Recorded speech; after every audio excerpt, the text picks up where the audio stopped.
Estamos ya en la etapa final de este evangelio, ya en los últimos 2 capítulos. Hoy iniciamos este capítulo 27, pero lo vamos a relacionar un poquito con el capítulo anterior para entender un poquito lo que sucede en estos versículos.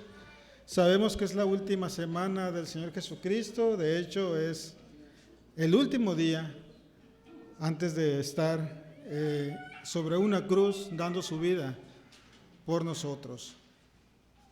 Vamos a orar y vamos a pedir al Señor que nos ayude a estar tranquilos, calmados y que también los niños estén tranquilos.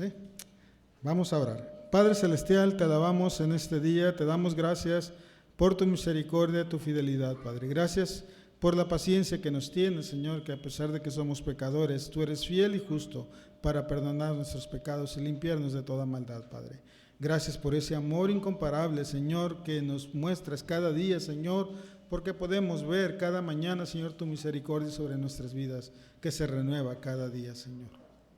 Gracias por este tiempo, Señor, gracias por tu palabra, que es abierta en este lugar y expuesta como tú quieres que se haga, Señor, y conforme a tu voluntad, Padre. Y pedimos, Señor, que esa palabra penetre en nuestros corazones, Señor, y surta el efecto para el cual tú la has enviado, Señor. Que quebrante nuestras vidas, quebrante nuestros corazones, nuestras mentes, Señor, y nos ayude a servirte y a honrarte a ti sobre todas las cosas, Padre. En el nombre de Jesucristo, tu Hijo amado, te lo pedimos. Amén.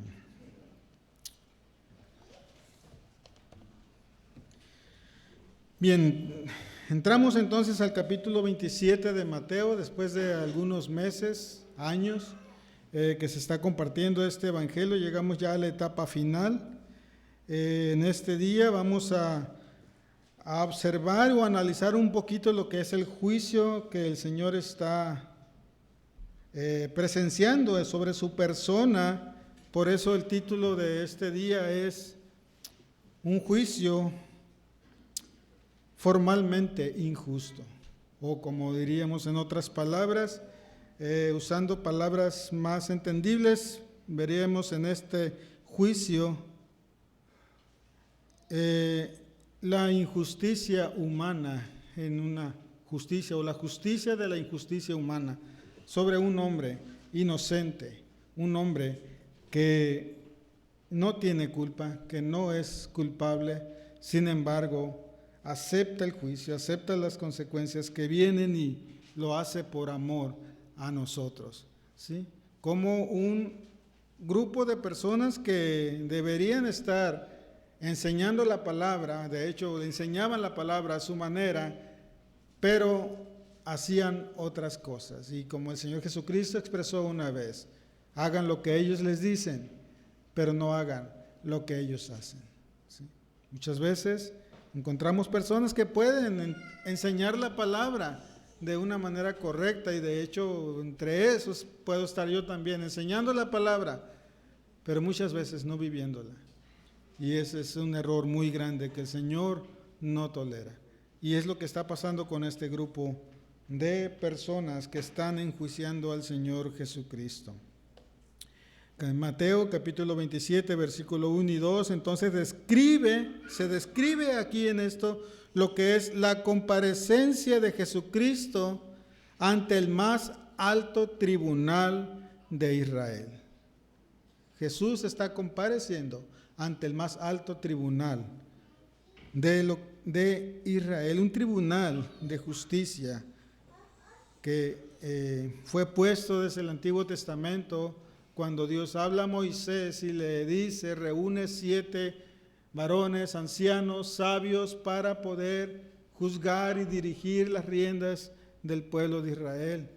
70 varones más Moisés dan el número de 71, era lo que formaban un concilio, un Sanedrín en el templo, para juzgar, ¿sí?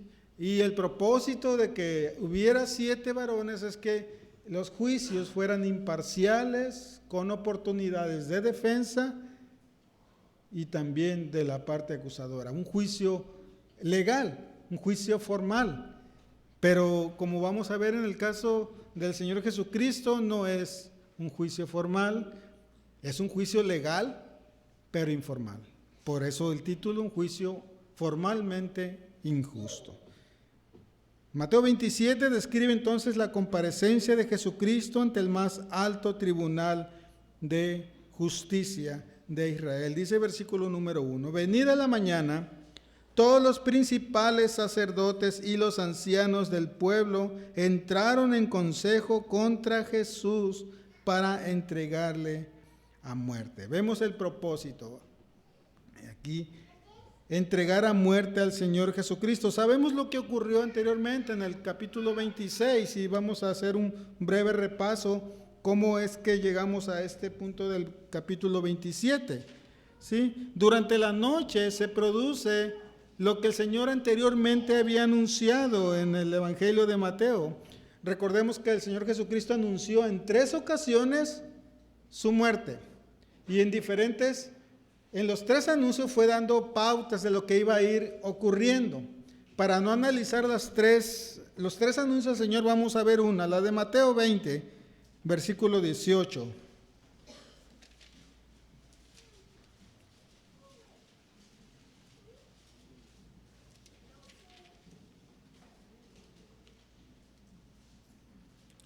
Mateo capítulo 20, versículos 18 y 19.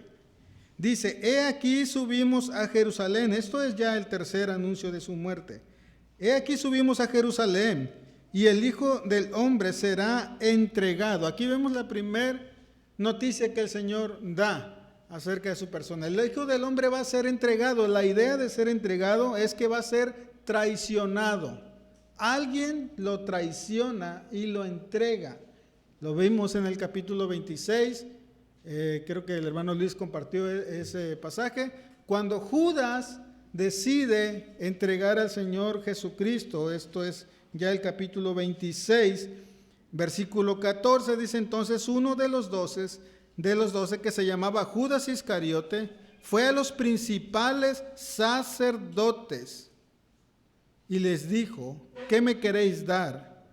Y yo os lo entregaré. Y ellos le asignaron 30 piezas de plata. Aquí vemos cómo el anuncio del Señor Jesucristo va cumpliéndose. Él anuncia: el Hijo del Hombre va a ser entregado, va a ser traicionado, va a ser dado a los principales sacerdotes y a los escribas. Y ya lo vemos que es una realidad en el capítulo 26, cómo Judas toma decisión de entregar al Señor Jesucristo a los principales sacerdotes. ¿Sí? Y esto sucede precisamente después de la oración del Getsemaní. Después de que el Señor ora a su Padre y pide que se le sea quitada una copa, pero que no se haga lo que Él quiere, sino que se haga la voluntad del Señor. Vemos la pausa ya en el versículo 45, cuando el Señor Jesucristo termina la oración, ya les dice a sus discípulos: descansad, dormid ya y descansar. Ahí vemos que ahí termina lo que es el pasaje del Getsemaní. Como vemos en Mateo capítulo 45, no nos dice qué tiempo pasa en el cual duermen. Puede ser tal vez una pestañada de 5 minutos o 15 minutos, o puede ser una hora. No, Mateo no especifica qué tanto durmieron, qué tanto descansaron, pero llega un momento ahí, dice: he aquí ha llegado la hora. Aquí ya vemos el inicio de lo que es el camino, lo que es la cruz. Ha llegado la hora y el Hijo del Hombre es entregado. Aquí ya vemos el cumplimiento de lo que el Señor está anunciando. Es entregado en manos de pecadores, religiosos, expositores de la palabra, maestros de la ley, pero el Señor dice pecadores. Son pecadores, como lo dice, eran los principales sacerdotes, escribas, los que enseñaban la palabra al pueblo, los que deberían dirigir al pueblo. Es a ellos, los nombra pecadores, y es a ellos a los cuales el Hijo del Hombre es entregado. Y eso sucede durante la noche, cuando el Señor Jesucristo es puesto preso, y la comparecencia ante Anás primero y luego ante Caifás, el sumo sacerdote actual. ¿Sí? Esa misma noche estuvieron reunidos este grupo de varones miembros del Sanedrín, en donde Caifás logró bajo juramento una respuesta del Señor Jesucristo, por la cual estaría basada la sentencia que ellos determinan sobre el Señor Jesucristo. Y eso lo vimos también en Mateo capítulo 26, versículo 63. Esa respuesta sirve para la acusación hacia el Señor Jesucristo de blasfemia y por lo tanto también una condena de muerte. Sin embargo, esa sentencia no vale, ya que no podían ellos efectuarla. Para ellos estaba prohibido efectuar ese tipo de sentencia, porque los romanos los tenían dominados y a la vez le tenían prohibido efectuar una sentencia de muerte. Ellos no podían efectuarla, no pueden hacerlo, por lo cual tienen que tomar una decisión de llevarle ante Pilato. Los únicos que podían efectuar dicha condena eran los romanos. Y esa dificultad iba a ser resuelta en el Sanedrín, en el templo, por la mañana temprano. Como dice versículo 1 del capítulo 27, venida la mañana. O como dice otra versión, al amanecer. Al empezar el día, muy temprano, ellos tenían prisa porque las cosas salgan rápido y poder desocuparse de quien para ellos es una amenaza. A ellos les tropieza el Señor Jesucristo. Sienten que es una amenaza porque se opone a todo lo que ellos hacen, a todo lo que ellos efectúan. Sin embargo, sienten odio por el Señor Jesucristo y quieren deshacerse de Él. Y recordemos que estamos también en este tiempo estaban celebrando lo que es la semana de Pascua, o en donde celebraban la cena de Pascua, y todos los días era una celebración y querían tener todo resuelto antes de que llegara el día de reposo. Por lo cual la reunión debe considerarse como una sesión plenaria del órgano judicial de Israel, debidamente convocada y con la asistencia de los miembros del concilio.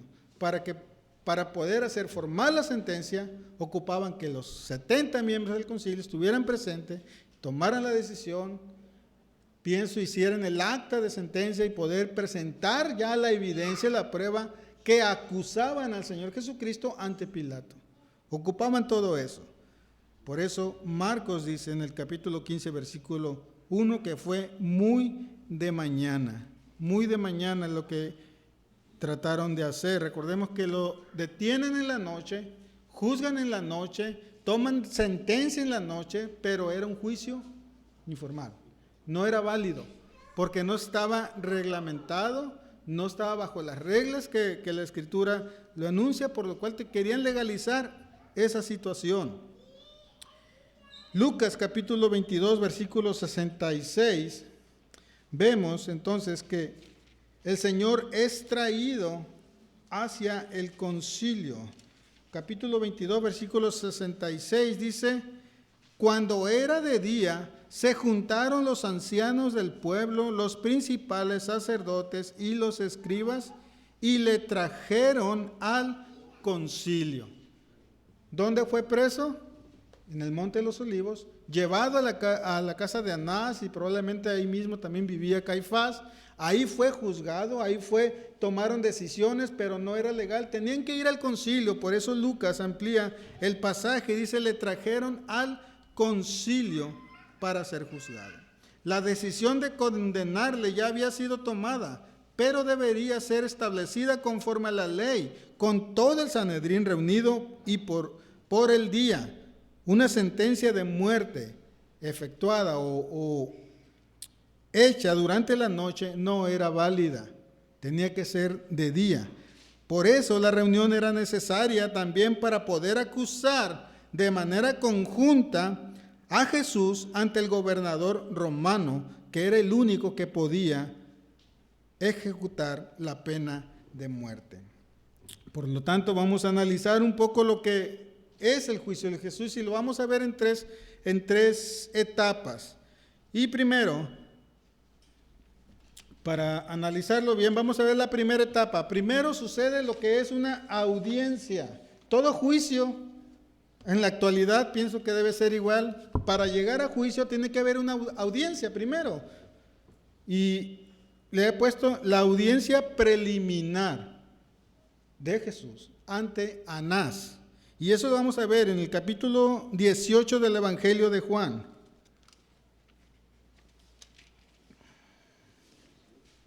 Versículo 12 al 14 y 19 al 24. ¿Sí? Dice, entonces la compañía de soldados, el tributo y los alguaciles de los judíos prendieron a Jesús y le ataron y le llevaron, primeramente a Anás, porque era suegro de Caifás, que era sumo sacerdote de aquel año. Aquí vemos que los alguaciles, este grupo de soldados, toman preso al Señor Jesucristo y lo llevan a Anás, primeramente. ¿Quién era Anás entonces aquí? Bueno, me van a contestar conforme a la palabra, dice, pues es el suegro de Caifás. Bueno, Anás fue sumo sacerdote antes que Caifás. Sirvió como sacerdote entre el año 6 y el año 15 después de Cristo, fecha donde fue depuesto por los oficiales romanos. Sin embargo, a pesar de ya no ser el sumo sacerdote, a pesar de no estar en ese puesto, tenía una influencia muy grande dentro del pueblo y aún dentro del concilio también, del poder real también. Y también tenía influencia sobre los romanos. Este hombre, después de que fue depuesto, 5 de sus hijos fueron sumos sacerdotes. Y ahorita en la actualidad, un yerno de él, que es Caifás, es el actual sumo sacerdote. A pesar de no ser el sumo sacerdote, entonces, aún tiene poder, aún tiene autoridad, aún le buscan a él, aún controlaba el oficio como si fuera un sumo sacerdote. Y vemos la pregunta que sucede aquí en la audiencia preliminar. Recordemos, buscan algo con que acusar al Señor y Anás usa una pregunta. Y lo vamos a ver. Versículo 19 dice, y el sumo sacerdote preguntó acerca de sus discípulos y de su doctrina. La primera pregunta para el Señor Jesucristo en una audiencia preliminar es acerca de su doctrina, lo que Él está enseñando, lo que Él está predicando. Y vemos la respuesta del Señor Jesucristo a Anás precisamente. Siempre he enseñado en la sinagoga y en el templo. Versículo 20, Yo públicamente he hablado al mundo, siempre he enseñado en la sinagoga y en el templo, donde se reúnen todos los judíos. Nada he hablado en oculto. La doctrina que estoy enseñando es pública, es la palabra de Dios, no me estoy escondiendo, es la verdad de la palabra de Dios, no me escondo para hacerlo, es público. Por eso el Señor Jesucristo le contesta en el versículo 21, ¿por qué me preguntas a mí? Pregunta a los que me escuchan, pregúntales a ellos. El Señor Jesucristo con esto, Él está diciendo, tú me cuestionas por mi enseñanza, me cuestionas por mi doctrina, pregunta a los que me siguen, el testimonio que yo muestro es veraz, ¿sí? Predico la verdad y la vivo. ¿Cuál es el mal aquí para poder acusar al Señor? No encuentran. No hay un mal. El testimonio es visible y es comprobable. Las obras respaldan un testimonio público y no hay una prueba condenable para poder acusarle. Esta respuesta, esta pregunta de Anás, no la puede usar para llevar al Señor Jesucristo ante el concilio, porque no hay con cómo acusarle. Hay testigos, está el testimonio, lo que enseño, lo vivo y lo practico. ¿Cómo puedes acusar? ¿Cómo puedes acusar? Muchas veces como humanos queremos acusar o difamar personas, mentir sobre ellas, levantar falsos testimonios, pero vemos que su vida respalda lo que enseña. Si su vida no respalda, pues se puede acusar, pero si lo que está viviendo, lo que está enseñando, lo está viviendo y lo está practicando, ¿cómo puedes levantar falsos? ¿Cómo puedes levantar calumnias, difamaciones? ante una persona que realmente vive lo que enseña y lo muestra, las obras que tiene son un testimonio. En Efesios, Pablo dice que somos salvos por gracia, pero en el versículo dice que somos salvos, el propósito es hacer buenas obras que han sido preparadas con anterioridad. Un verdadero creyente vive conforme Dios quiere que viva y las obras lo van a ir respaldando.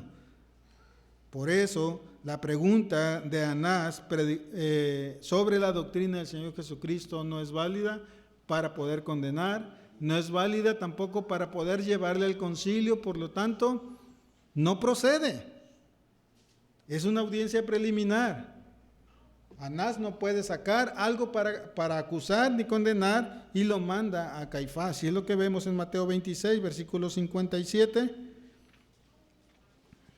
Después de una audiencia preliminar que no puede avanzar, no puede proceder, le manda a Caifás y eso se conoce como un juicio informal ante Caifás. Caifás era el sumo sacerdote desde el año 18 al 36 después de Cristo. Fue un periodo inusualmente muy largo para una persona de esa posición.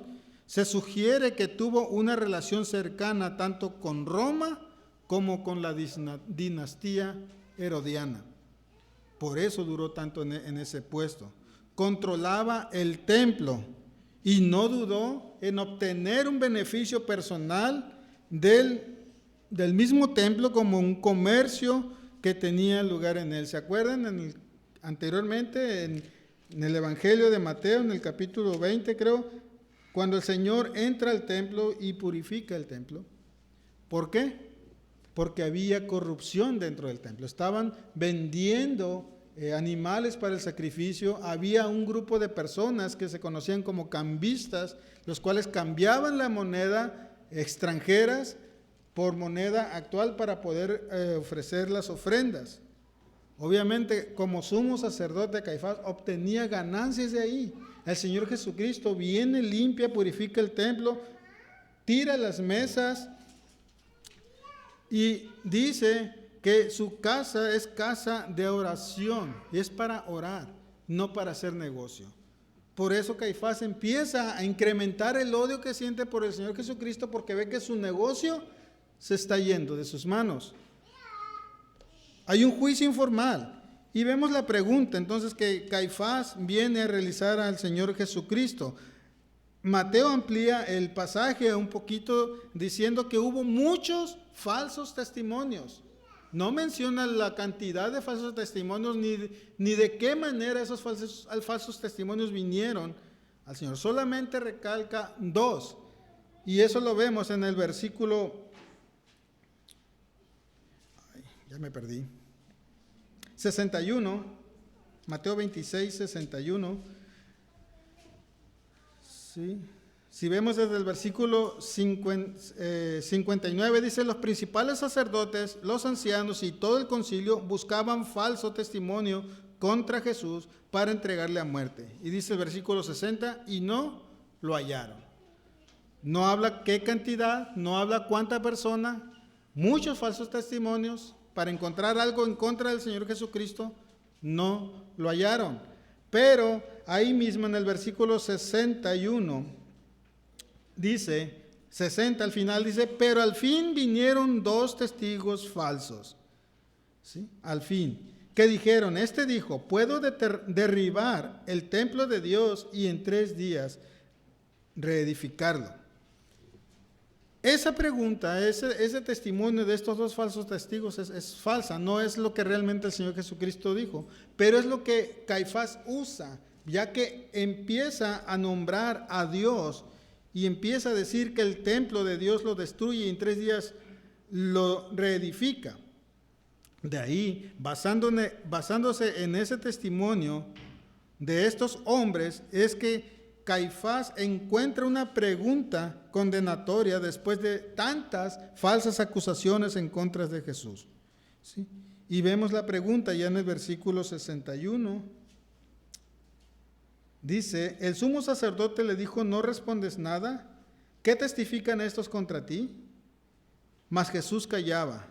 Entonces el sumo sacerdote le dijo: te conjuro por el Dios viviente que nos digas si eres tú el Cristo, el Hijo de Dios. Basándose el testimonio de estos testigos, viene y es como un forzar al Señor Jesucristo, decirle: te conjuro por el Dios viviente, dime si eres tú el Cristo. El Señor Jesucristo entonces ya expresa y le contesta de manera afirmativa a Caifás. Esa respuesta del Señor Jesucristo y esta pregunta son las que son usadas entonces para levantar el acta para poder acusar al Señor Jesucristo. ¿Sí? Es la evidencia condenatoria que ellos usan para poder llevarlo ante el concilio con esa pregunta y con la respuesta del Señor Jesucristo. ¿Por qué era informal entonces el juicio ante Caifás? Por la hora en que se celebró el juicio fue entre la medianoche y el primer canto del gallo. ¿Qué sucede en el canto del gallo? Pedro lo niega, ¿sí? Cuando es tomado preso, es llevado ante Anás y es llevado después a Caifás. Son a una diferencia de horas de la madrugada, de la noche, antes de que el gallo cante. Estamos hablando de aproximadamente la tercera y cuarta vigilia de la noche, ¿sí? Los juicios criminales no deberían celebrarse en la noche. Los juicios capitales solo podían ser tratados en el templo y siempre en público, es decir, con testigos. ¿Qué está ocurriendo? Están de manera escondida en una casa de Caifás, levantando un juicio informal, acusando al Señor Jesucristo, obtienen lo que ellos quieren para poder acusarle, pero no es válido ese juicio. Por lo tanto, tienen que legalizar ese juicio y es entonces cuando llegamos al capítulo 27.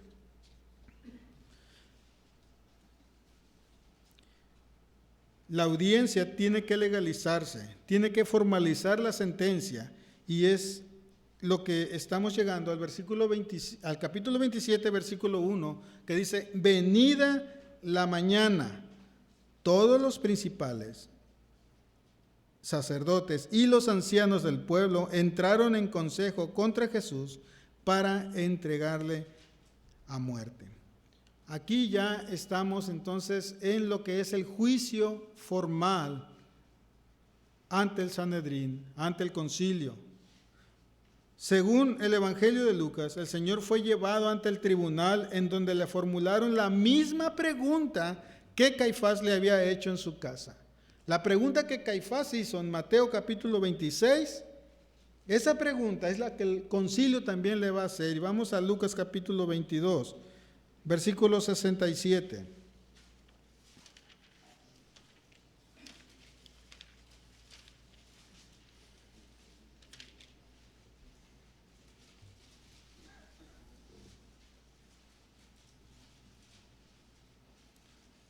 Si recordamos el pasaje de Mateo, cuando Caifás hace la pregunta al Señor Jesucristo y el Señor Jesucristo le responde,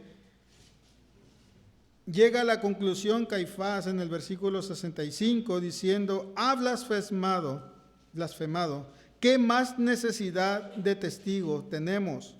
He aquí, ahora mismo habéis oído su blasfemia. Esa es la acusación formal que hacen sobre el Señor Jesucristo y por eso toman una decisión en el versículo 66, es reo de muerte. Esa pregunta la llevan ahora al concilio y el concilio va a hacer la misma pregunta.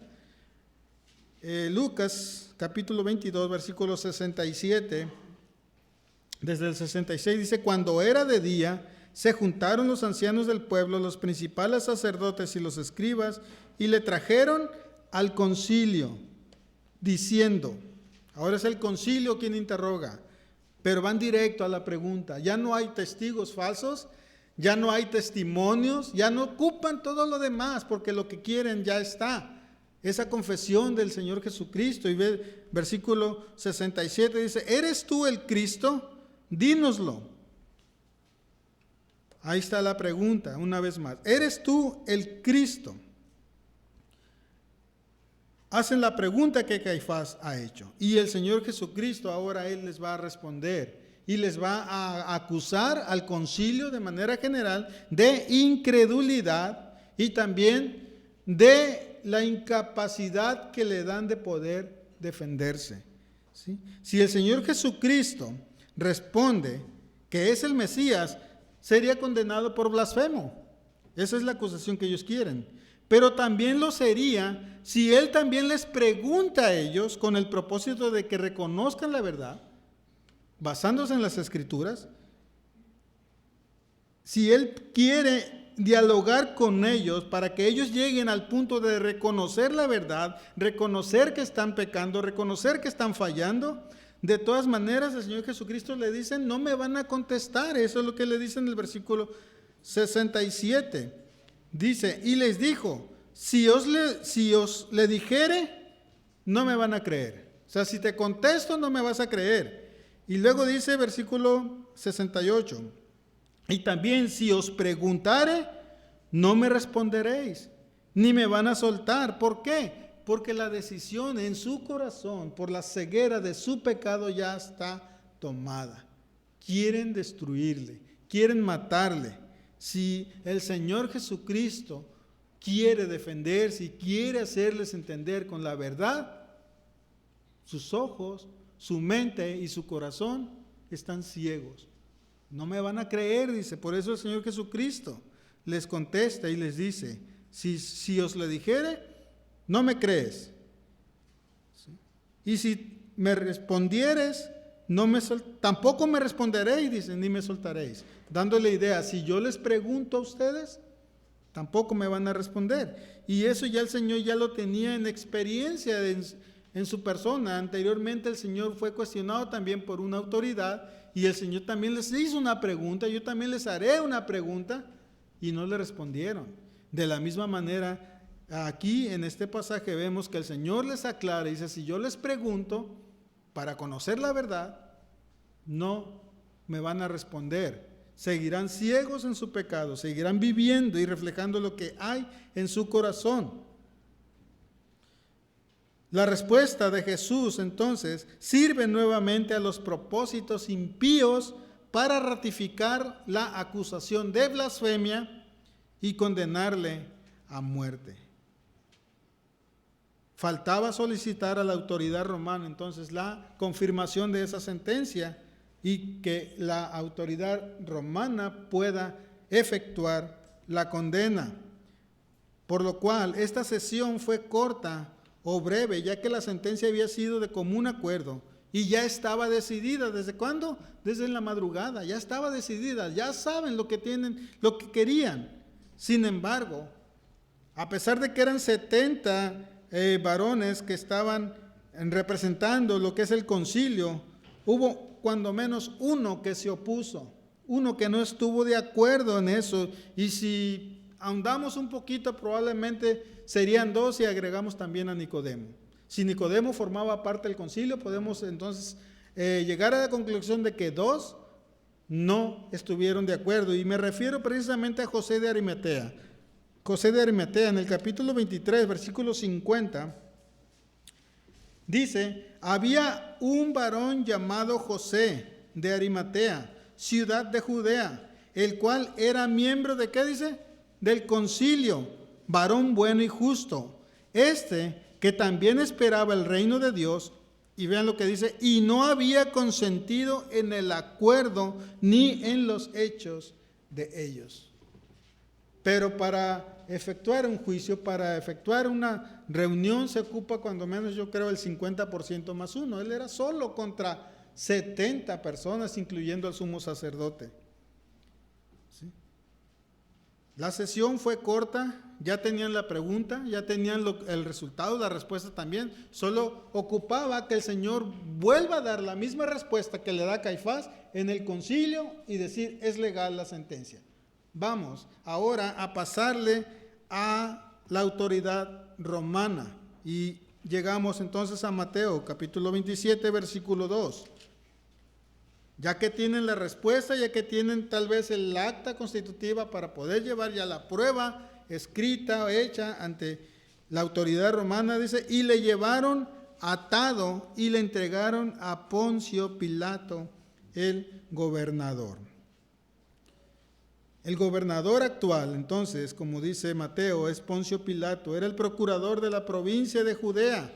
Después de la muerte de Arquelao en el año 6 después de Cristo, Judea comenzó a ser gobernada por un procurador romano, el cual ejercía autoridad tanto en el ámbito militar como en el ámbito civil. Pilato era el quinto procurador de Judea, desempeñando el cargo desde el año 26 después de Cristo hasta el año 36, cuando fue depuesto. Durante los 10 años de gobierno, daba la impresión de haber sido un funcionario bastante capaz, ¿sí? Y digo daba la impresión de ser capaz porque era cruel. Él era un hombre cruel y con crueldad hacía las cosas.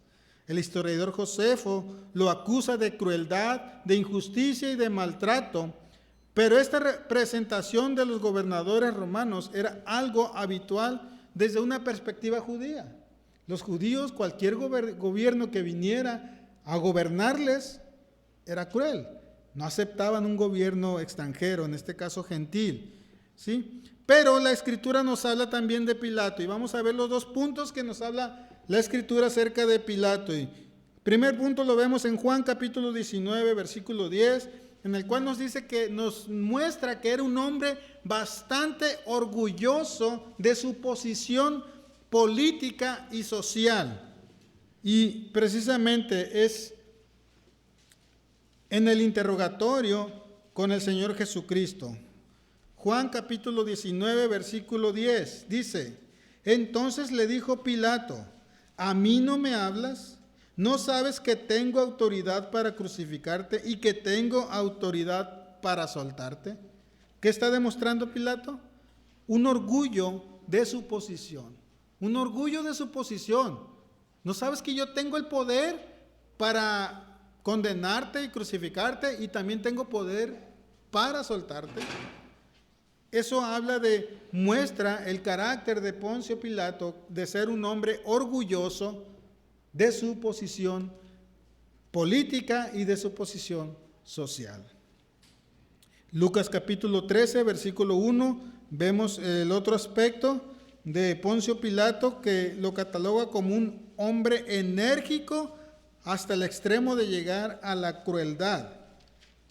Lucas 13, versículo 1. En este mismo tiempo estaban allí algunos que le contaban acerca de los galileos, cuya sangre, dice, Pilato lo había mezclado con los sacrificios de ellos.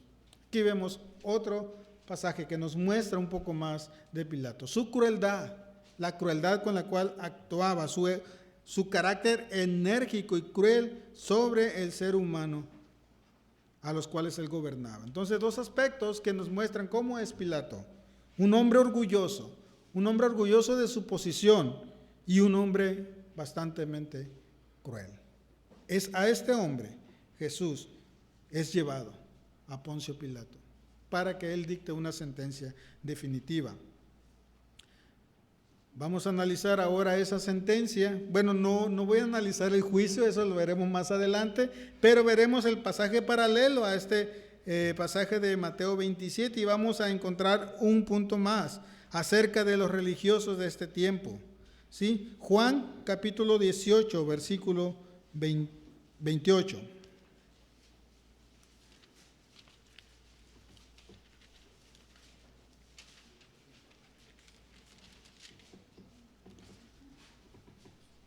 Es el pasaje paralelo al versículo 2 de Mateo 27. Dice: llevaron a Jesús de casa de Caifás al pretorio.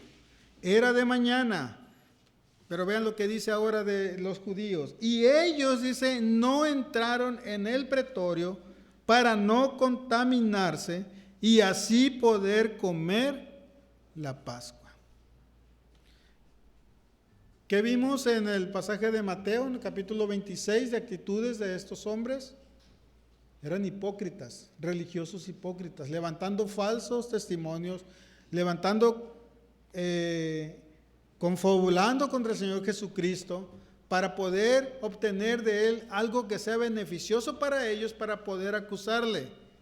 ¿Hasta dónde llega el extremo de estos religiosos hipócritas? Hasta ser escrupulosos en sus decisiones o en los pasos que están dando. Y lo vemos en el versículo 28, cómo llega a su pecado hasta un extremo de mezclarlo con la religiosidad. Sorprende entonces la hipocresía y la religiosidad de estos hombres.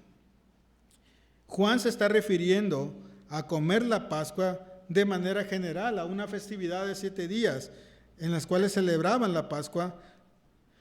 Pero lo que vemos aquí entonces es la actitud escrupulosa de estos hombres religiosos, estos hombres del Sanedrín, estos hombres que estaban para ejercer la justicia, para tratar de ser imparciales y que todo sea de una manera correcta. Ahora estaban actuando en contra del Señor Jesucristo.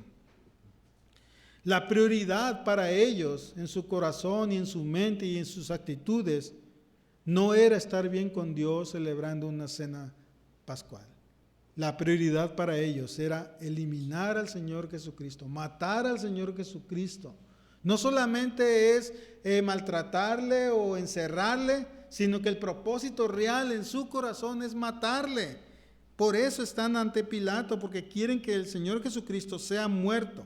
Esa era la principal que tenían en mente. Por lo cual podemos entender entonces que ellos deciden aplazar la cena para el día siguiente, es decir, el día viernes.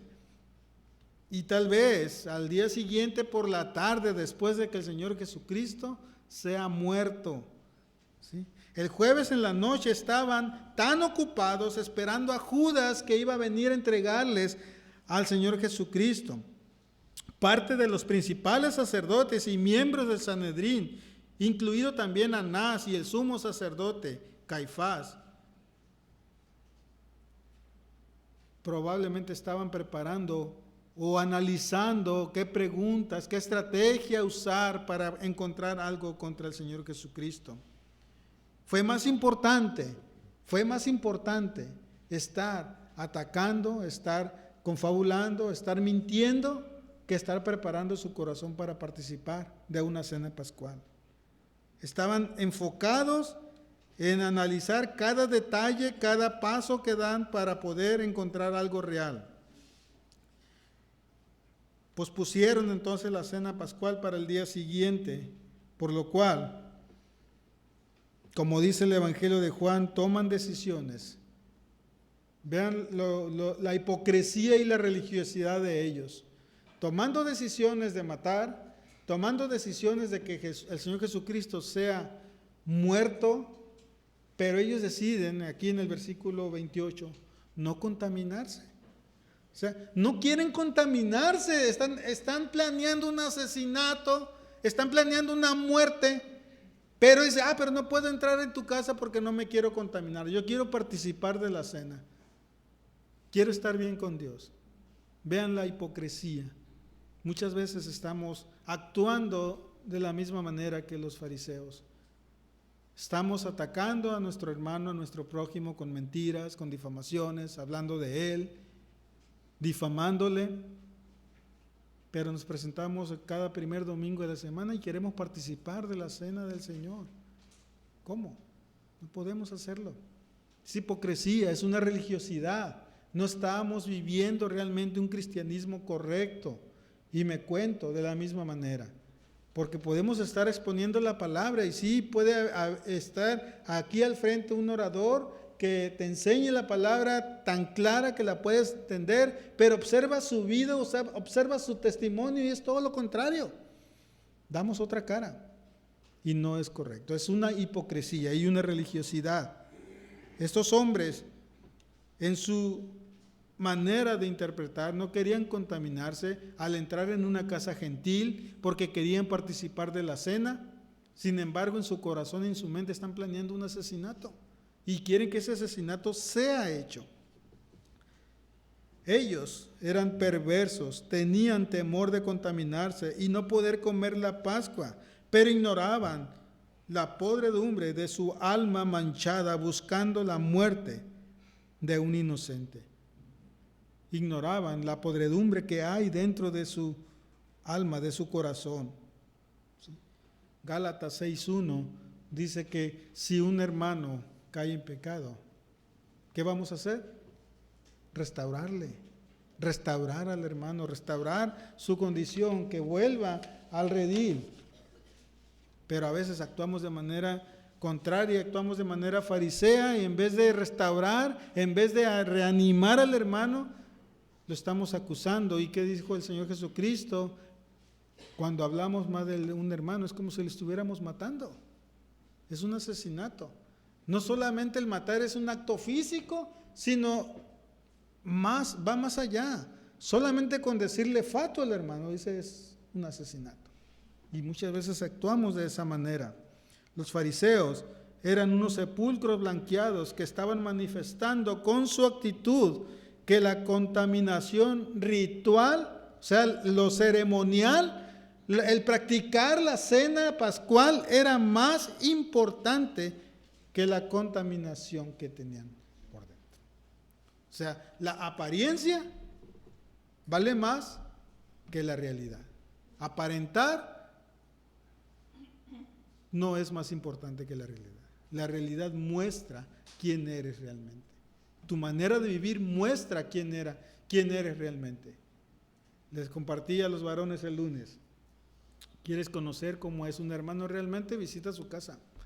Habla con sus hijos, habla con su esposa y conocerás al hermano. Porque ahí en la intimidad es realmente quién es. Aquí aparentamos tal vez, reflejamos otra cara, vivimos de una manera diferente y dice, oh, qué gran hermano.